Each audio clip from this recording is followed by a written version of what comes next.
Good morning. This is Akashvani. I am Saira Mujtaba with World News.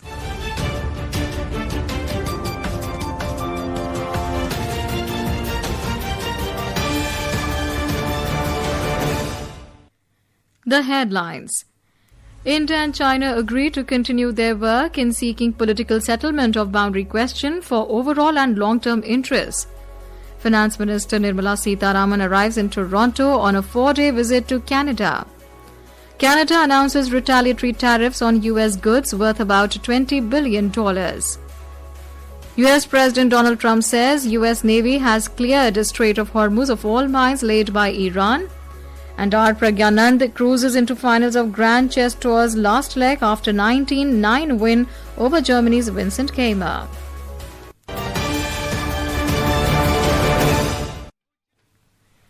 And now the news in detail. India and China have agreed to continue their work in seeking a political settlement of the boundary question in the context of their overall and long-term interest.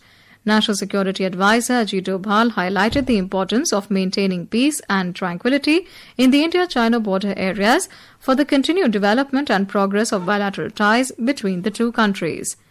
Mr. Doval was co-chairing the 25th round of the Special Representatives' talks on the India-China boundary question with Chinese Foreign Affairs Minister Wang Yi in Beijing yesterday. In a statement, the External Affairs Ministry said that the two special representatives had a candid and in-depth exchange of views on the India-China boundary question. The two sides noted the progress made in implementing the important consensus reached between their leaders in Kazan in October 2024 and Tianjin in August last year. Both sides expressed satisfaction at the steady resumption of people-to-people and cross-border exchanges, including the ongoing Kailash Mansarovar Yatra and border trade through the 3 designated border trading passes. The two sides also discussed bilateral, regional and international issues of mutual interest. NSA Doval also called on Chinese Vice President Han Zheng during his 2-day visit to China. Finance Minister Nirmala Sitharaman arrived in Toronto last night on a 4-day visit, during which she will participate in the first India-Canada Economic and Financial Dialogue before travelling to the US for the G20 Finance Ministers meeting. She was welcomed by India's Consul General, Mahavir Singhvi, at the Toronto Pearson International Airport. Ms. Sitharaman will participate in the inaugural Economic and Financial Dialogue with Canadian Finance Minister François-Philippe Champagne. The dialogue will provide an important platform for both sides to exchange views on macroeconomic developments, financial sector cooperation, bilateral investment opportunities, and shared international priorities, and to further strengthen the economic and financial pillar of the renewed India-Canada partnership. Commerce and Industry Minister Piyush Goyal has pitched India as a compelling destination for data centers, saying the country is ready to work with Japanese companies to develop the sector and has already received investment commitments of $200 billion from large global hyperscalers.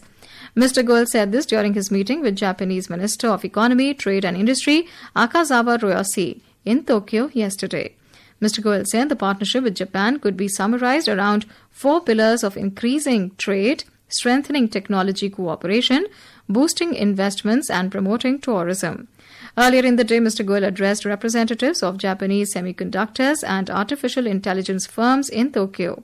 Speaking on the occasion, the minister said the government is working on a framework to exempt high-tech sector companies, including from Japan, from mandatory Bureau of Indian Standards certification for equipment and components needed to set up manufacturing facilities in India. He said the framework could provide exemptions at the company, industry, product or project level, depending on the requirements.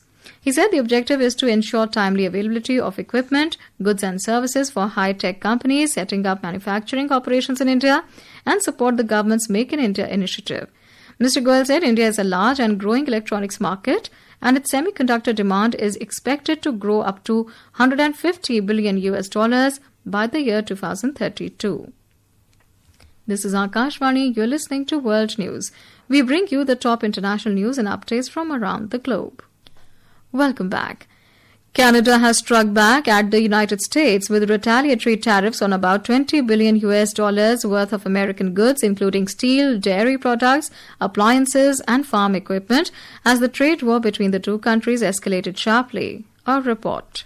The new tariffs extend well beyond industrial goods, hitting everyday purchases such as seafood, cheese, clothing, cosmetics, and toilet paper. With some facing duties as high as 50%, the tariffs will be implemented from September 8, even as US tariffs already came into place on Saturday. Canada's finance minister said Ottawa's tariff will match US level. Canada's retaliation came after the Trump administration imposed 50% tariffs over the weekend on Canadian goods following the collapse of trade negotiation. Canadian Prime Minister Mark Carney accused Washington of trying to subordinate Canada. Vishal Kumar, Akashvani News, Delhi.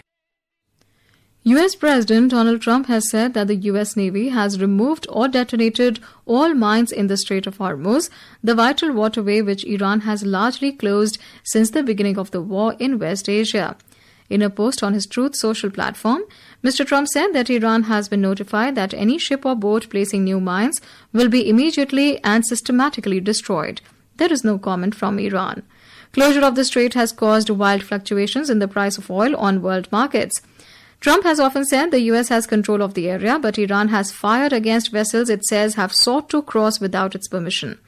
US Treasury Secretary Scott Bessent warned that any nation financially partnering with Iran would be isolated. China, the biggest buyer of Iranian oil, said it is firmly opposed to what it called the US's illegal unilateral sanctions and will take all necessary measures to safeguard its rights. RSS Chief Mohan Bhagwat arrived in the US last night as part of the Sangh's Centenary Year Global Outreach Program. During his stay in the city, Mr. Bhagwat would participate in the Universal Oneness program and address a gathering of around 5,000 people at the iconic Madison Square Garden on Saturday. The event carries a timeless and universal message: the world is one family. It calls upon us to look beyond artificial divisions and differences, recognize the bonds that unite humanity, and embrace a spirit of mutual respect, harmony, and oneness.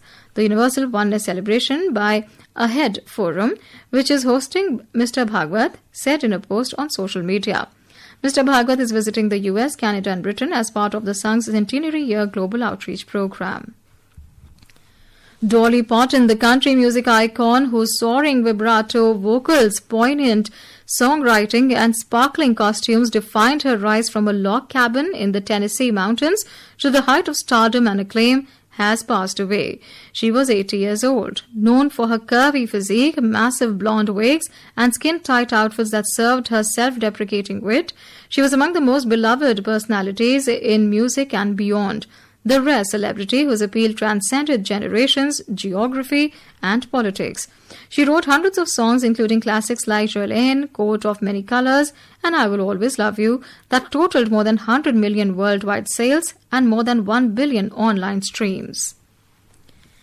Indian Grandmaster R. Pragyanand cruised into the finals of the Grand Chess Tour's last leg after 19-9 win over Germany's Vincent Keimer in St. Louis, US. Having won the second classical game, the Indian enjoyed a huge lead of 6 points coming into the final day, on which games of shorter duration were played. He defeated Keimer in back-to-back rapid encounters to nearly seal his spot in the finals, taking an unassailable 17-3 lead before another victory in the first game of Blitz took his points tally to 19.